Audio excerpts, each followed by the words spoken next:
Have you ever thought about a fortune? A really huge one. Hmm. But it's right there. You can almost see it.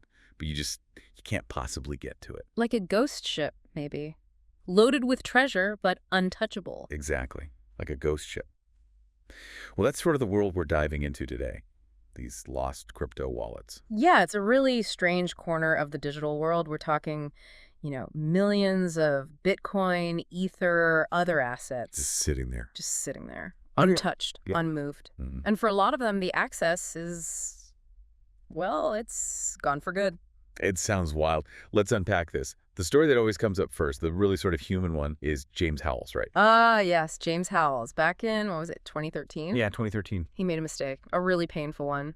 Toss out an old hard drive. Okay, just a hard drive clean out happens all the time. But this one, This one wasn't just old files. It had the private keys for 8,000 Bitcoin. 8,000. And today, that's... Well what? over $200 million.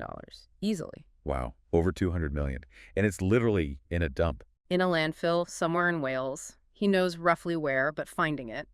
It's proven impossible so far. Just buried treasure, but trash. That's brutal. And his story, while maybe the most famous, isn't alone, is it? This is a bigger thing. Oh, much bigger. Some analysis, like from Chainalysis, suggests that maybe over 20% of all Bitcoin out there, Yeah. it might be lost forever. At 20%. Oh, That feels huge. It's a massive number. We're talking around 3.7 million Bitcoin. And the value of that is just Yeah. mind-boggling. Absolutely. Depending on the price, it's way over $100 billion. Someone described it perfectly. Gone, like Atlantis, but encrypted. Okay, so how? How does this even happen? With Well- my bank, if I forget my password, just click a link, right? Right, and that's the fundamental difference. With crypto, especially like Bitcoin, there is no bank. There's no central place to call. You're your own bank, basically. Exactly. You hold the keys. That private key or the seed phrase, that list of words, that is the access. Lose that, and the wallet is locked forever. The blockchain, it records that your address owns the coins, sure, but it doesn't hold the key. It can't help you find it. So the security that makes it yours also makes it permanently lost if you mess up. Precisely. It's absolute ownership, which means absolute responsibility and potentially absolute loss. Tighter than Fort Knox, but you threw away the key yourself. The really weird part, though, is that these wallets, they still exist. You can see them. Oh, yeah. That's what's so fascinating. You can go on a Block Explorer, look up the address, see the balance. They're like these digital phantoms just sitting there holding fortunes. People track them. Some people do, yeah. They watch these massive dormant wallets. And, there are different ways to think about it. Some argue it's actually good for Bitcoin. How?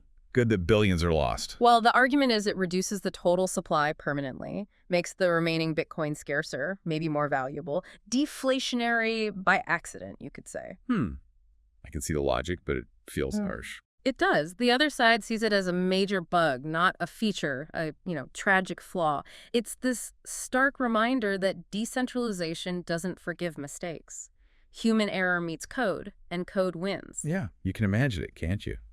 Maybe finding an old note from years ago with some words scribbled down, wondering if that was the key. Or inheriting crypto without the password.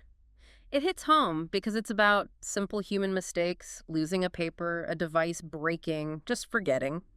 But the scale of the loss is potentially life-changing. It's that irony, isn't it? The system built for total control means losing control is total loss. Exactly that. You wanted ultimate ownership. You got it. But the flip side is ultimate risk if you lose the one thing that proves it. Make you want to triple check where you keep your own keys if you have any. These aren't just abstract numbers. Not at all. They're very real fortunes. Billions of dollars technically existing, verifiable on a global ledger. But belonging to nobody now. Precisely. Like a modern pirate treasure, maybe? Just drifting out there on the blockchain seas forever. A ghost fleet of lost wealth.